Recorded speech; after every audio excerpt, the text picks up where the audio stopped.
God of nations at thy feet. In the bonds of love we meet. Hear our voices, we entreat. God defend our free land. God Pacific's triple star, from the shafts of strife and war, make her praises heard afar. God defend New Zealand.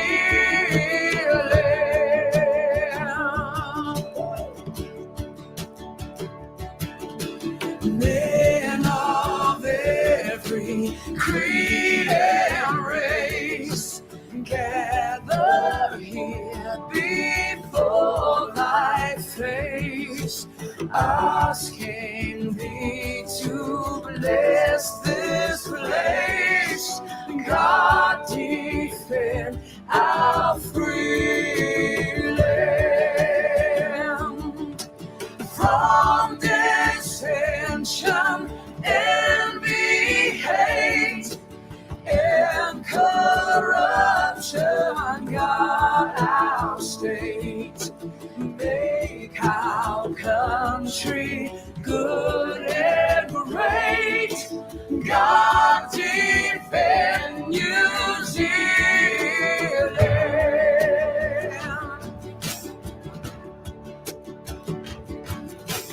Peace not war shall be our boast.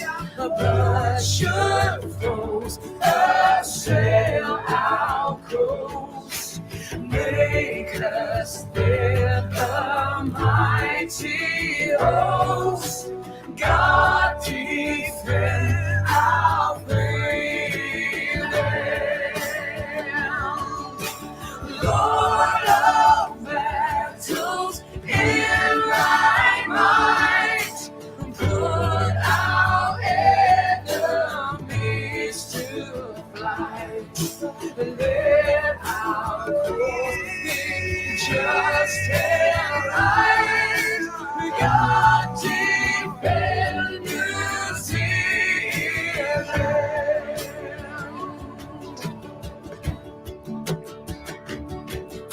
Let our love for thee increase. May thy blessings never cease. Give us plenty, give us peace.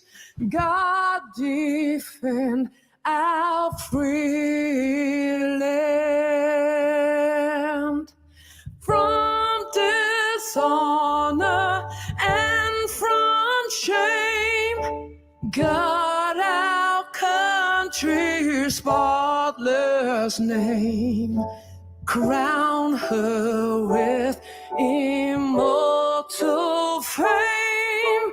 God defend New Zealand.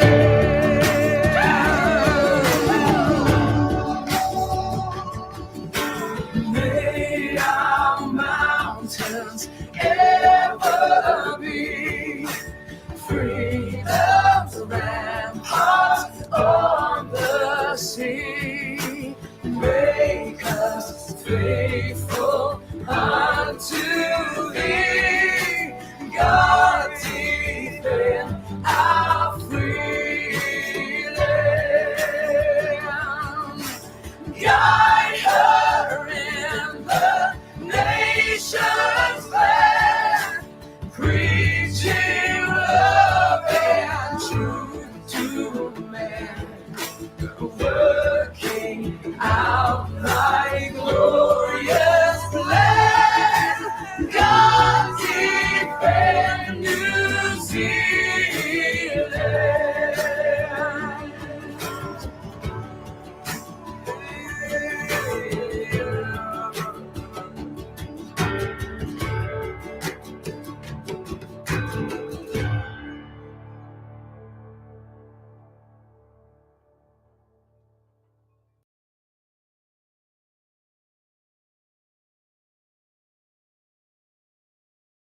Morena, morena, morena e te whānau, morena koe.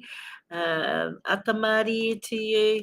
Morena to Eunice. I will be running. Morena to Marie.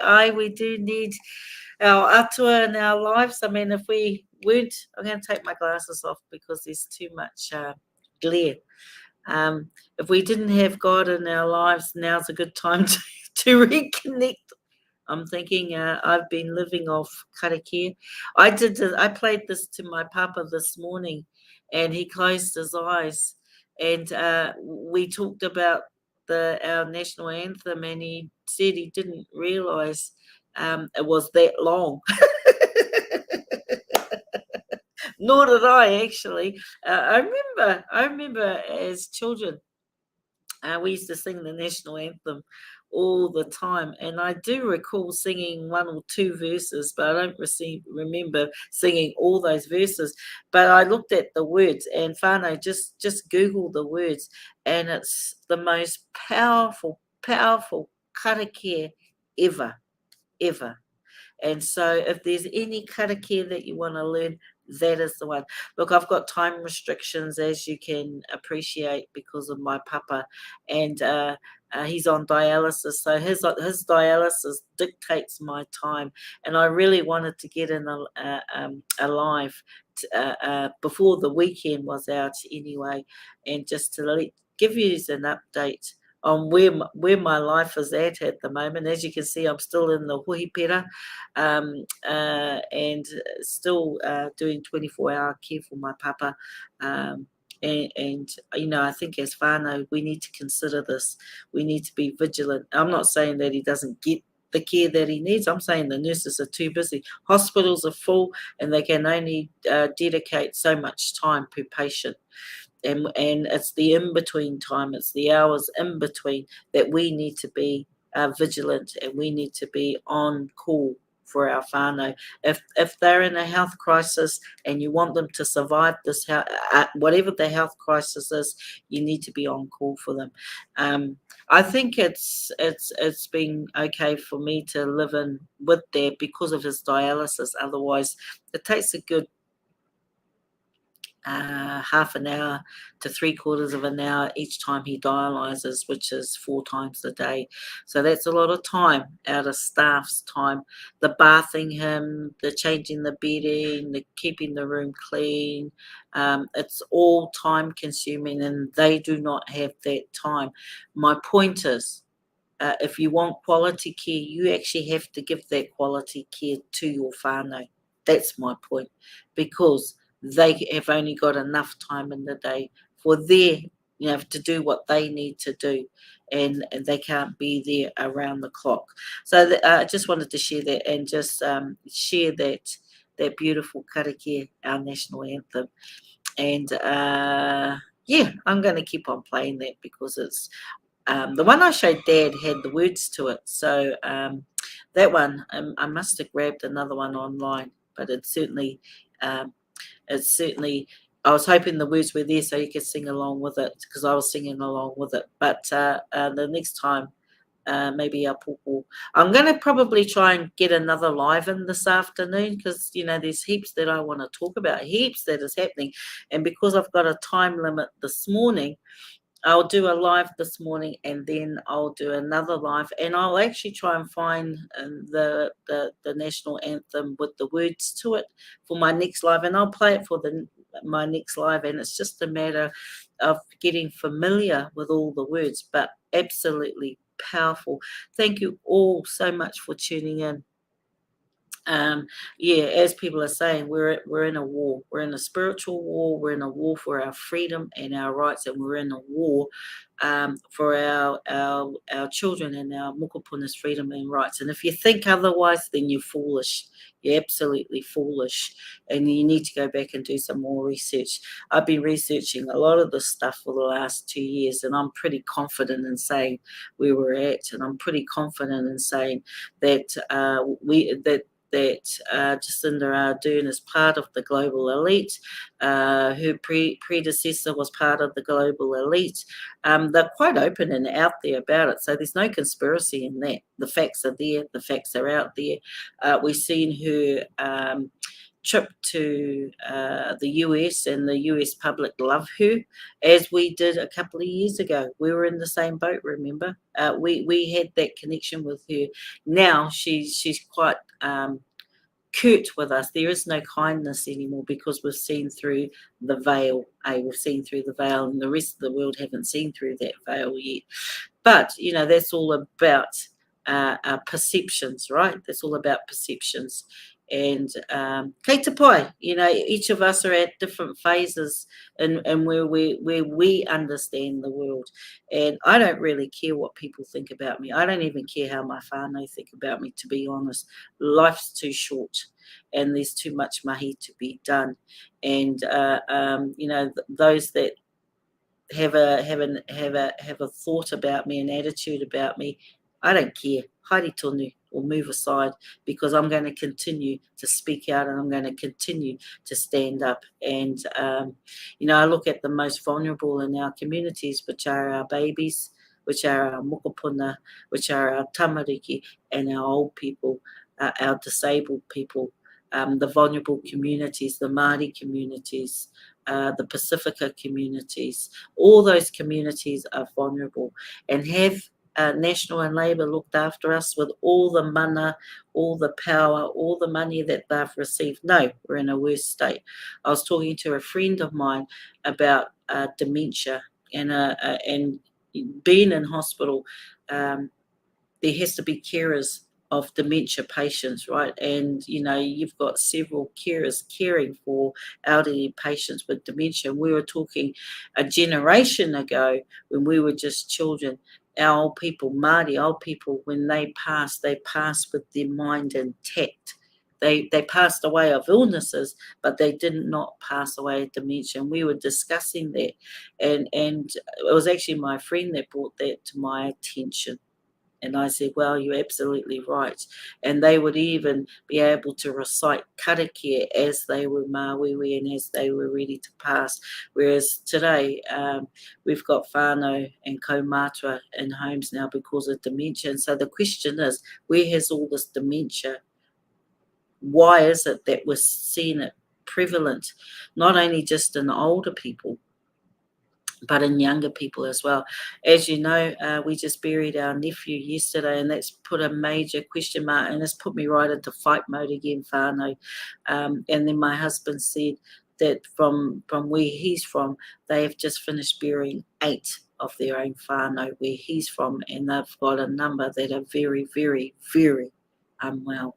So something's going on, and our tribal leaders need to wake the fuck up, because something's going on and our people are dying, and we can't blame it on the flu. And we can't just keep on blaming it on COVID because there was a rollout, right?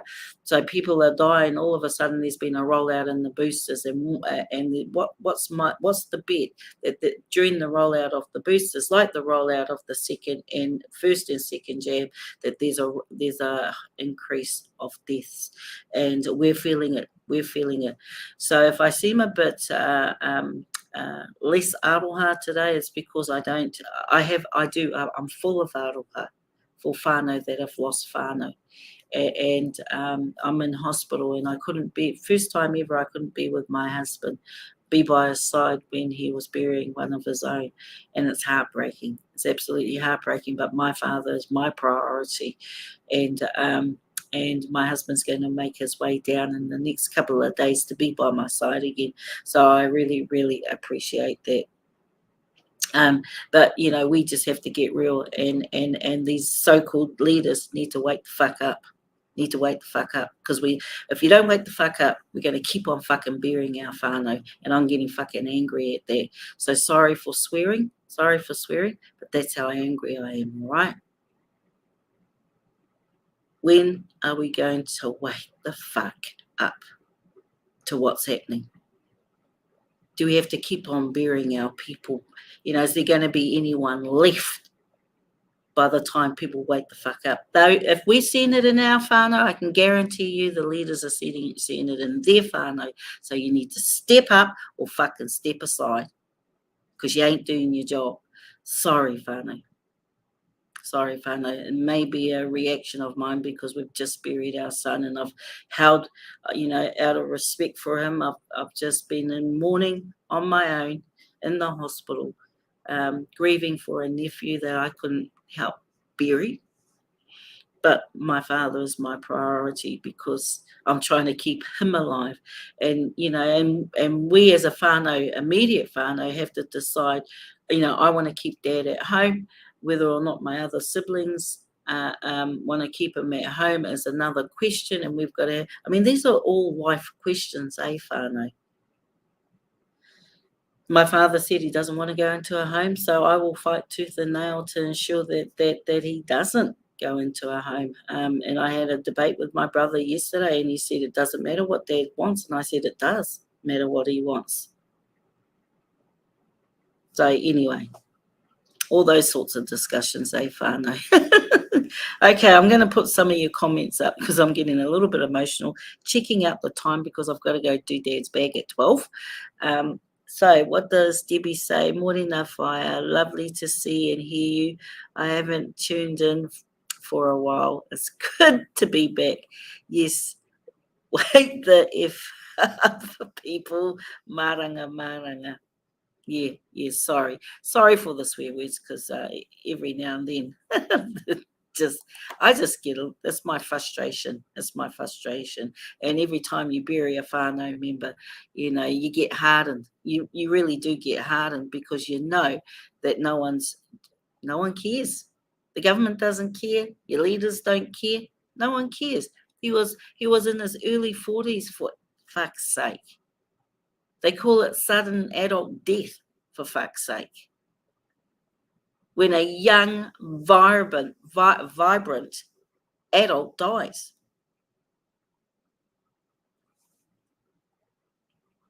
Anyway, just makes me absolutely angry. Absolutely angry. What does Kui say? All good, you speak your truth. Swearing shows the passion in your corridor.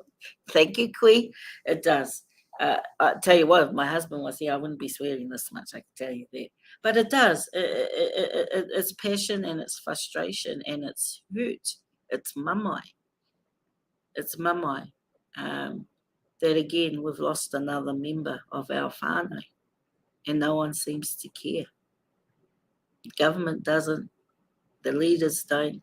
My husband, when he rang up and said he's the 8th, just in this last short one after the other, I said, what's going on? He said, right, that's right, the whānau's asking what's going on. It's criminal. It's absolutely criminal. And we're certainly not going to get any answers under this government. We won't get any answers under National. Here's the other thing. I watched Q&A with Dad this morning, right? And I've been following Sue, and I was meant to be there with Sue, but I can't. I have to put my father first. Anyway, they had the Labour candidate, they had the National candidate, and they had the ACT candidate. Actually, out of all three, I probably enjoyed the ACT candidate the most. He was the most passionate, most down to earth, to be honest, a builder, a farmer. The National candidate's just a clone. Weak. He come across as very weak. And also the Labour candidate was a clone as well. And there's no way she's going to challenge a party that's taken. Here's the thing, whānau, right? They took our rights away from us. They took our jobs away from us because of mandates, and yet they're going back to the public to get voted in for their job. The irony. Here's the other thing. Not one of them. ACT did say democracy was an issue, but he did. But the other two, Labour and National, goes to show they are the left and right wing of the same bird, because they didn't mention democracy. So we need there is a shift on the ground. There's 31% that don't know who they're going to vote for or didn't tell when they did the survey who they're going to vote for. 31%. Sue Gray and a couple of other minor parties. Hello.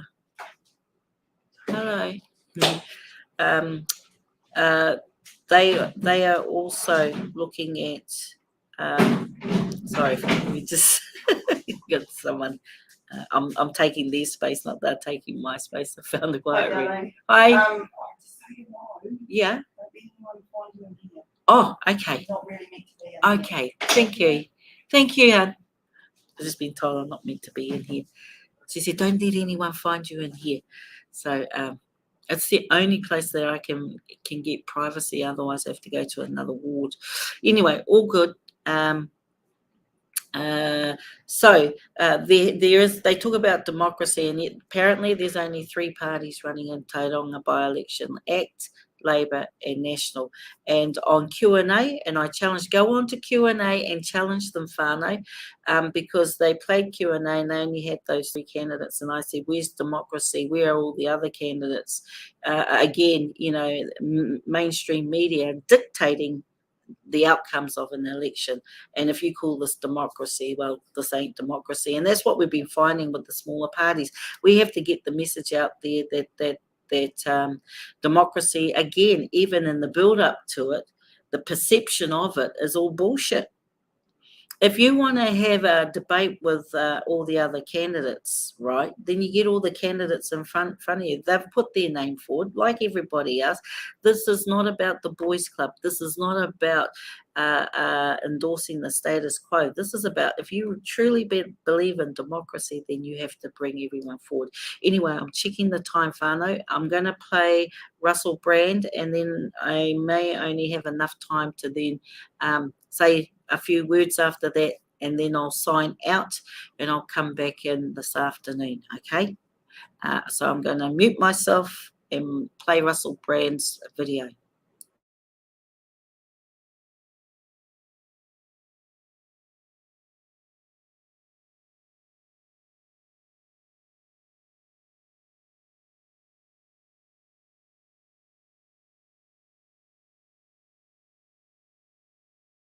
Nothing happened until it affected the stock market. Hello there, you 5.6 million awakening wonders. Thank you for joining me on this voyage towards the light. If you're not a subscriber yet, please subscribe right now. Now, as you're aware, we were told that the response to the pandemic was about saving lives. Whether it was the vaccine mandates or the lockdown response, everything was focused on human lives.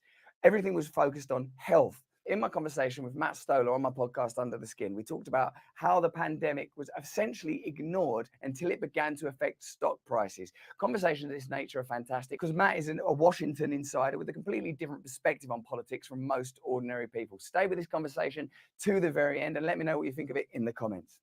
I feel that we have to do something somewhat radical, Matt, and I don't know why someone as bold in their thinking and as articulate in their communication as you would assume that it has to be sort of housed within the 2 legal entities that you've described. Well, so this is a really good point. I mean, I think the radical piece that's sort of drained out of U.S. politics, Western politics presumably, but U.S. politics more, is the metaphysical question of Judeo-Christian, the ethical foundations of the American state were religious, and that, I mean, I think people, when people don't have a metaphysical language to communicate with each other, they create cults. And I think that a lot of the culture warring that you see is imbuing traditional sanctification over political figures. Like if you look at Ruth Bader Ginsburg, what people were saying about her was effectively making her a saint, right? All the religious iconography. The same thing's true. Like on the Democratic side, you see a huge amount of sanctification of political, cults of personality, basically. And I think you see that on the right somewhat as well. I would say, when I talk about the turgid nature, the slow nature, it's very exciting intellectually. But I will say that the reason it's so slow, there's nothing inherently slow about bureaucracies. We happen to have bureaucracies that are slow by design right now. The reason is because the Federal Reserve has been printing, I'd say what is it? Something like, since the financial crisis, they printed about $9 trillion, which was a friend of mine wrote a book called The Lords of Easy Money about the Federal Reserve. And he says they printed 600 years of money within the span of 10 years or something like that. And when you do that, what happens is the culture becomes one on which commerce is a big part of human society, right? Always has been. Commerce becomes less about doing things, building things that may solve a purpose, and more about hustling over how to get a financial asset that will escalate in value. Yeah. And so right now we're in this very weird, of the last 10 years since the financial crisis, or I say the first financial crisis, but it's the last 12, 14 years since that financial crisis, we've been in this very strange period where people think about government and commerce and finance and stuff as like, how do we rush to get in on the next like asset valuation craze, and nobody in government wants to do anything to affect that. So the bureaucracy, and I mean Greece, Podemos, all those guys, Syriza, they all failed, right? Because they were caught in the same like financial trap, which is like, we need to sustain high financial like asset values, or else people will lose the perception of what they have, like their perception that they have this wealth, as opposed to actual wealth, which is being able to make things that people need. And so we're kind of like trapped right now in a financial system which has like excessively elevated asset values, and if we try to change anything, that will lower asset values and cause a reordering of our social hierarchies. And so when the Fed right now has to actually pop those asset bubbles, and when the Fed does that, when you do see a financial shakeup, right, then what you will see is like all of a sudden things can move really quickly. So I don't know if I was paying attention to COVID in like January and February because I'm obsessed with China, and they were like, oh, there's this respiratory disease coming from China, January, February of 2020. There's this respiratory disease in China that's shutting down the country. And I'm like, that seems bad. And I was freaking out about it and being like stocking up on food and like medical stuff and like, doomer prep stuff. And, but the moment when policy elites in the US took it seriously, and I'll never forget this, it's not when like public health people were like, oh, maybe this is a thing. It's when the stock market went down, right? It's like, then people were like, oh, this is serious. People with money are actually like betting on this being a thing, right? And so that's how we determine, you want to get really like at the core of how we think about policy. It's all about whether the stock market is going up and down. And it's been that way since probably the 1980s. It's not inherent to capitalism. There is no such thing. I don't think there is such a thing as capitalism. I think we have lots of different systems over time. Things are very flexible, as you noted. Humans can live in all sorts of different ways. What FDR did in the 30s was not that he made the stock market go up or down. His main accomplishment was making the stock market irrelevant.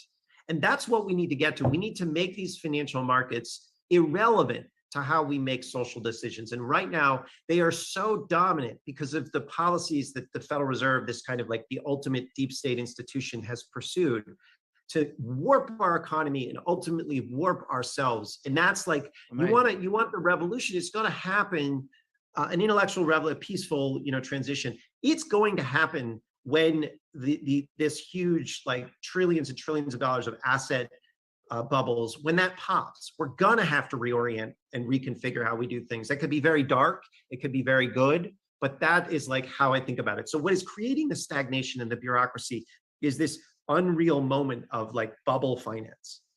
That's beautiful.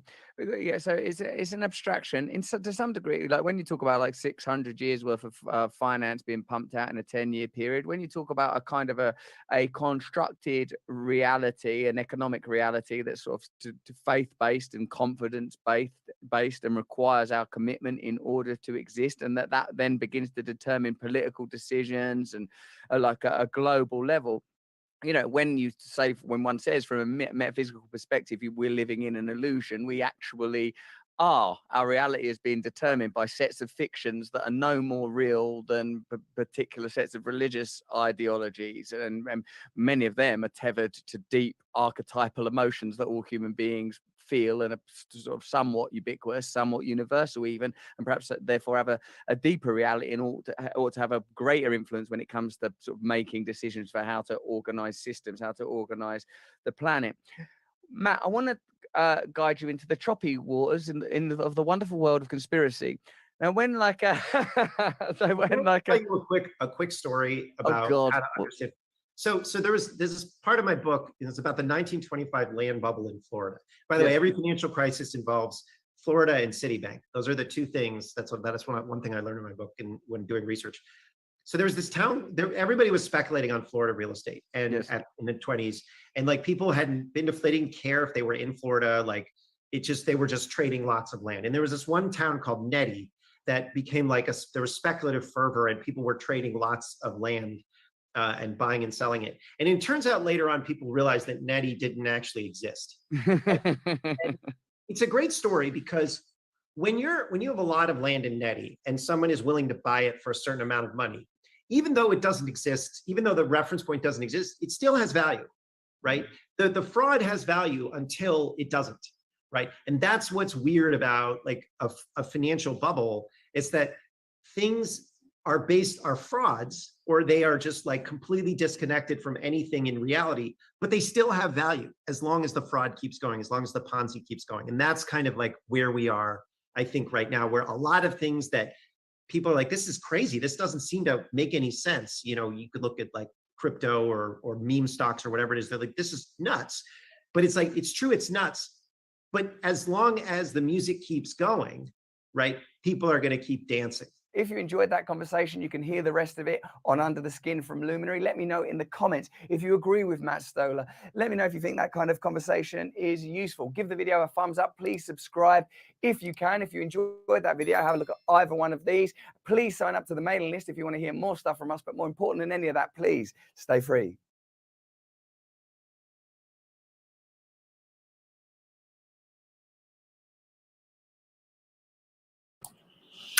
Okay, so that I just thought that was, you know, just something to make us think about the world that we live in currently, and just I pulled some points out, and I'm going to go away shortly, prepare for Dad's bag, and then after lunch, maybe about 1 o'clock or so, or 1:30, I'll come back in and reset up because I've got to pack down and set up every time I do this.